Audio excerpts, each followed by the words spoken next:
அனைவருக்கும் வணக்கம். இன்னைக்கு என்ன வேஷம்லாம் போட்டு வந்திருக்கேன்னு பாக்குறீங்களா? ஆமா, இது வேஷம் தான். இன்னைக்கு பாத்தீங்கன்னா எங்க கிட்ட ஒர்க் பண்ண ஸ்டாஃபோடைய அவங்க கல்யாணம். லக்ஷ்மி அவங்க பேரு, அவங்க கணவர் பேர் விஜய். ரெண்டு பேருமே ரொம்ப நல்லபடியா வாழணும். முருகப்பெருமானோட அருளோட அவங்க நீண்ட ஆயுள், ஆரோக்கியம், குழந்தை பேரு, எல்லா வளமும் நலமும் பெற்று நல்லபடியா வாழணும்னு சொல்லி வாழ்த்திட்டு நல்லபடியா இந்த வீடியோ ஸ்டார்ட் பண்ண போறேன். முதல் 2 நாட்கள் பாத்தீங்கன்னா நம்ம 2 படை வீடுகள், முருகனுடைய 2 படை வீடான திருப்பரங்குன்றம், திருச்செந்தூர் இவங்களுடைய சிறப்புகளை பார்த்தோம். அதே மாதிரி ஷார்ட்ஸ்லயும் என்னால முடிஞ்ச எனக்கு தெரிஞ்ச விஷயங்கள் நான் ஷேர் பண்ணேன். அதை நம்ம சப்ஸ்கிரைபர் சகோதரிகள் சொல்லியிருந்தாங்க, உங்க மூலமா நாங்க நிறைய விஷயங்கள் தெரிஞ்சுக்கிறோம் அப்படின்னு. ரொம்ப ரொம்ப நன்றி. இந்த யூடியூப் ஆரம்பிச்சதுனால இந்த ஆன்மீக வழியில போகணும், இதை பத்தி நிறைய பேசணும் அப்படிங்கிறதுனால நான் இந்த விஷயங்கள்லாம் சொல்லணுங்கிறதுனால தெரிஞ்சுக்கிறதுக்கு எனக்கும் ஒரு சந்தர்ப்பம் இது கிடைச்சிருக்கு. நானும் நிறைய விஷயங்கள் படிச்சுதான் தெரிஞ்சுக்கிறேன். ஸோ அதை உங்ககிட்டதான் பகிர்ந்துக்கிறேன். ஸோ அதனால பாத்தீங்கன்னா நான் பெரிய ஞானி அந்த மாதிரிலாம் கிடையாது. ஒரு சாதாரண நானும் உங்களை மாதிரியே சாமி கும்பிட்ற ஒரு ஆள் தான். என்னன்னா ஒரு விரதம் அப்படிங்கும் போது ஒரு சாமியை பத்தி நம்ம கும்பிடுறோம், அவங்களுக்காக நம்ம விரதம் இருக்கோம், ஒரு 7 நாள் அந்த விரதம் நடக்குது அப்படிங்கும் போது அந்த முருகனை பத்தி பெருமைகளை பேசணும் அப்படின்னா என்ன பேசுறது? நிறைய நம்ம தெரிஞ்சாதான் பேச முடியும். அதுக்கு நிறைய நம்ம படிக்கணும். ஸோ அதனாலதான் படிச்சுதான் உங்ககிட்ட சொல்லிட்டு இருக்கேன். ஸோ இன்னைக்கு நம்ம பார்க்க போறது 3ஆம் படை வீடு. வாங்க வீடியோக்குள்ள போலாம். முதல் சிறப்பு, மலைகளில் இருந்து மருந்து கிடைப்பதுங்கிறது ரொம்ப ரொம்ப ஒரு அபூர்வமானது. ஆனா ஒரு மலையே மருந்தா அமையறதுங்கிறது இந்த மலை தான். அது நம்ம யாருன்னா நம்மளுடைய தண்டாயுதபாணி வீற்றிருக்கக்கூடிய அந்த திரு ஆவினன்குடி அப்படின்னு அழைக்கக்கூடிய அந்த பழனி மலை தான் பாத்தீங்கன்னா மருந்தாவே அமைஞ்சிருக்கு. பொதுவா பாத்தீங்கன்னா இப்பெல்லாம் அந்த மாதிரி ஒரு நவபாஷணம் அப்படின்னு ஒரு விஷயம் தெரிஞ்சிருந்துச்சு அப்படின்னா அதுக்கு எவ்வளவு காசு கொடுத்து வாங்கியிருப்பாங்க, எவ்வளவு ரேட் வச்சிருப்பாங்கன்னு தெரியாது. ஆனா நிறைய விஷயங்களுக்கு மருந்துகள் இலவசமா தர முடியும். அந்த மாதிரி விஷயங்கள் இப்ப நம்மளால பண்ண முடியல. அந்த நியாயத்தை யார் கேட்பாங்கன்னு தெரியல. ஆனா இத முருகன் நம்மளுடைய பக்தர்களுக்காக, நமக்காக, நம்ம மக்களுக்காக இந்த மாதிரி ஒரு விஷயம் அவங்களுக்கு போய் சேரணும் அப்படிங்கிறதுக்காக நவபாஷணங்களால சிலையா உருவாக்கி அந்த மலையில அமர்ந்திருக்கிற அந்த பழனிமலை ஆண்டவரை பத்தி தான் இன்னைக்கு நம்ம பேச போறோம். இதுதான் முதல் சிறப்பு. 2வது சிறப்பு, இந்த நவபாஷண சிலையை உருவாக்குனர் யாருன்னு நிறைய பேத்துக்கு தெரியும். போகர் சித்தர் அப்படிங்கிறவர். அவரு தவம் பண்ணிட்டு இருக்கும் போது முருகரே அவருடைய கனவுல இந்த மாதிரி எனக்கு நவபாஷணங்களால நீ சிலை செதுக்கணும்னு சொல்லியிருக்காங்க. அப்படிப்பட்ட ஒரு அருமையான சிலையை செதுக்கிறதுக்கு 9 ஆண்டுகள் ஆச்சு. 4000 மூலிகைகள் இந்த சிலையை உருவாக்குறதுக்கு பயன்படுத்தி இருக்காங்க. அது மட்டும் இல்லாம 81 சித்தர்கள் போகருடைய வழிகாட்டுதல் படி இந்த சிலையை உருவாக்கி இருக்காங்க. அந்த நவபாஷணத்தை உருவாக்கி இருக்காங்க. அப்படிப்பட்ட ஒரு அருமையான ஒரு சிலை உள்ள இடம் பாத்தீங்கன்னா பழனிமலை தான். வேற எங்கும் இதை பார்க்க முடியாது இந்த மாதிரி ஒரு சிலைய. அது மட்டும் இல்லாம இந்த 9 ஆண்டுகள் அந்த சிலையை செய்யும் போது எந்த ஒரு இயற்கை பாதிப்பும் இல்லாம இருந்திருக்கு. இயற்கையும் பாத்தீங்கன்னா அதுக்காக ஒத்துழைச்சிருக்கு. எவ்வளவு பெரிய அபூர்வமான விஷயம்! முருகன் நினைச்சா எல்லாத்தையுமே கட்டுக்குள்ள கொண்டு வர முடியும் அப்படிங்கிறதுக்கு இது ஒரு அற்புதமான சான்று. 3ஆம் சிறப்பு, இந்த ஊருக்கு ஏன் திரு ஆவினன்குடி அப்படின்னு பெயர் வந்துச்சு அப்படின்னா, திரு அப்படிங்கிறவங்க மகாலட்சுமியை குறிக்கிறது. அதே மாதிரி அப்படின்னா கோமாதா. 3வது பாத்தீங்கன்னா திரு இனன், சூரியனை குறிக்கிறதா இனன். கு அப்படிங்கிறது பூமாதேவி. டி அப்படிங்கிறது அக்னி. இந்த 5 தெய்வங்களும் இந்த முருகனை இங்க வழிபாடு செஞ்ச ஒரு இடம். அதனாலதான் இதுக்கு திரு ஆவினன் குடி அப்படிங்கிற பெயர் வந்துச்சு.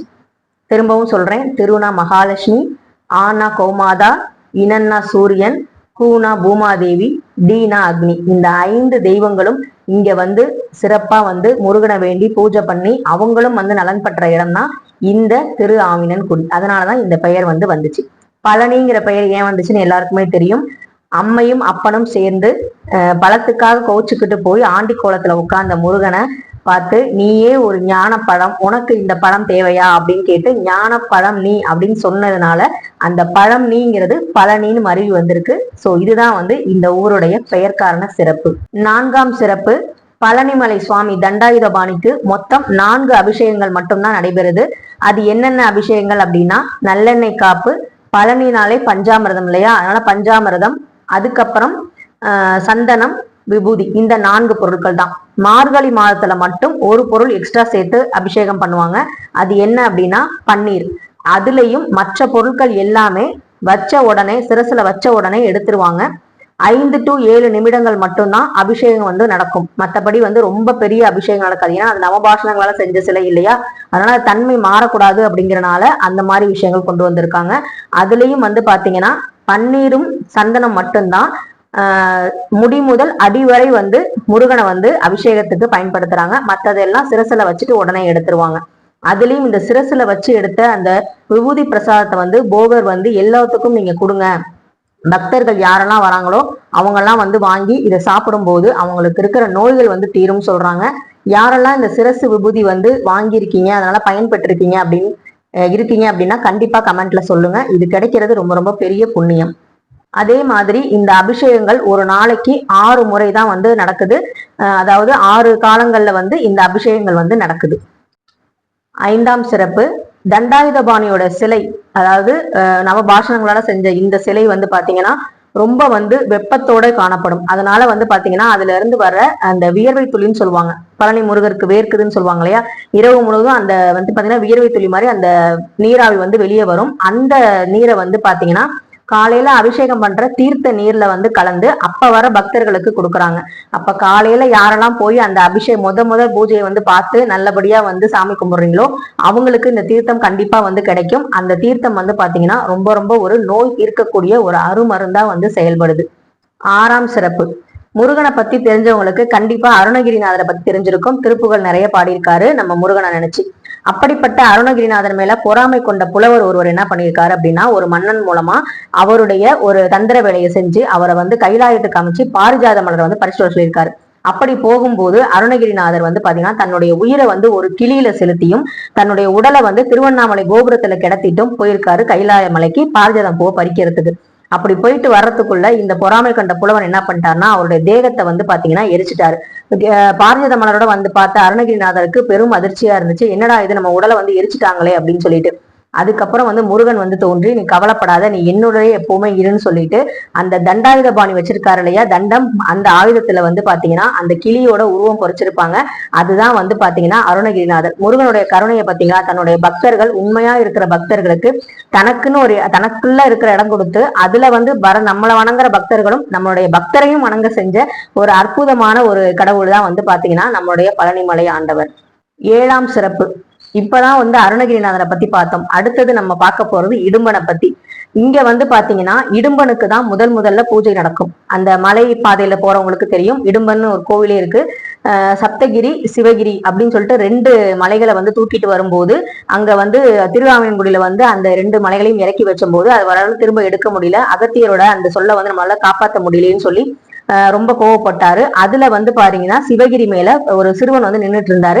நீ இறங்குன்னு சொல்லும் போது இது வந்து என்னுடைய மலை அப்படின்னு சொல்லும் போது 2 பேருக்கும் சண்டை வந்திருக்கு. அப்படி சண்டை வரும்போது என்ன ஆச்சு அப்படின்னா முருகன் தான் வந்து ஜெயிச்சாரு. இடும்பன் வந்து பாத்தீங்கன்னா அதுல வந்து தோத்து போறாரு.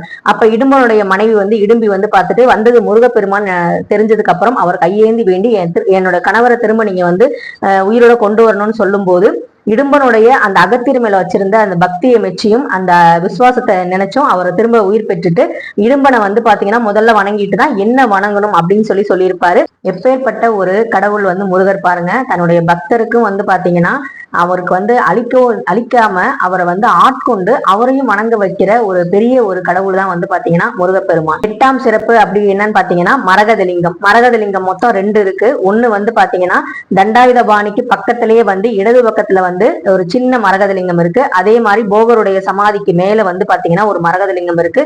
இந்த 2 மரகதலிங்கத்தையுமே வந்து பாத்தீங்கன்னா போகர் வந்து பூஜை பண்ணதா வந்து சொல்லப்படுது. அப்பேற்பட்ட இந்த மரகதலிங்கங்கள் இருக்கிற இடமும் வந்து பாத்தீங்கன்னா பழனிமலை தான். 9ஆம் சிறப்பு என்னன்னு பாத்தீங்கன்னா பழனி மலையில நீங்க போகும்போது அங்க வந்து 3 கோலங்கள்ல நீங்க முருகனை வந்து காட்சி தராரு.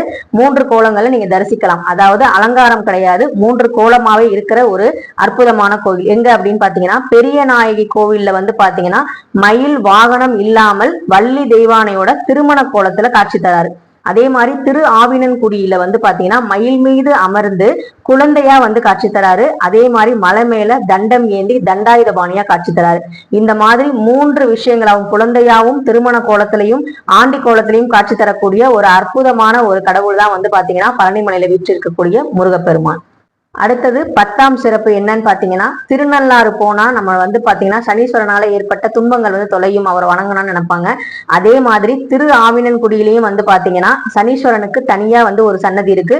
இங்க வந்து நம்ம வணங்கணும் அப்படின்னா முருகப்பெருமான வேண்டவங்களுக்கு சனி பகவானால எந்த தொல்லையும் நேரக்கூடாது அப்படின்னு சொல்லி முருகப்பெருமானே வந்து சொல்லியிருக்காரு. அப்படிப்பட்ட ஒரு அற்புதமான நவ கிரகங்களை வந்து ஆட்கொண்டு கொண்டிருக்கிற ஒரு அற்புத கடவுள் தான் பழனிமலை ஆண்டவர். நவகிரக தோஷம் நீங்கணும் அப்படின்னா நம்ம வந்து பழனி மலைக்கு போனாலே போதும். திருநள்ளாறு போக முடியாதவங்க கூட இங்க திருஆவினன்குடியில இருக்கிற சனீஸ்வர பகவான வணங்கினாலே போதும். சனி பகவானால் ஏற்படக்கூடிய தொல்லைகள் வந்து நமக்கு நீங்கும் அப்படின்னு சொல்லப்படுது.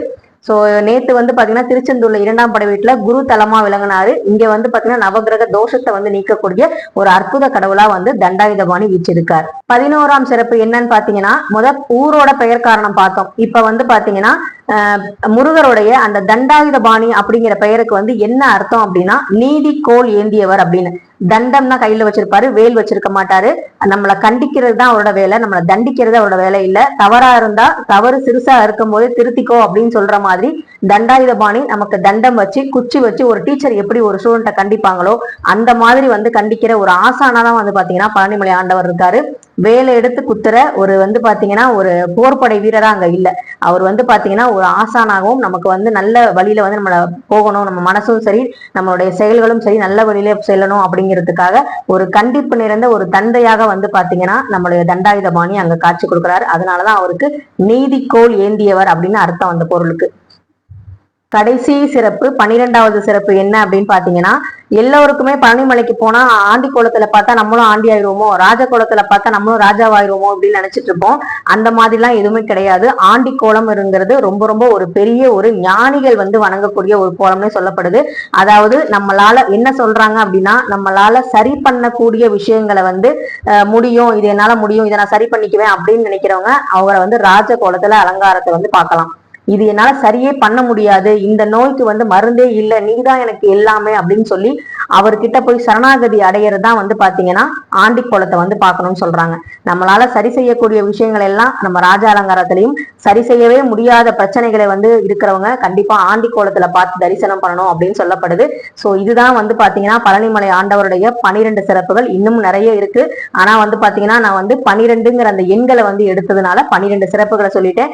இந்த விஷயம் உங்களுக்கு இந்த சிறப்புகள்லாம் உங்களுக்கு பிடிச்சிருக்கு அப்படின்னா, முருகப்பெருமானை பத்தி தொடர்ந்து நான் பேசணும் அப்படின்னா நீங்க இந்த வீடியோக்கு நிறைய லைக் கொடுக்கணும். அதே மாதிரி சப்ஸ்கிரைப் பண்ணிட்டு பாருங்க.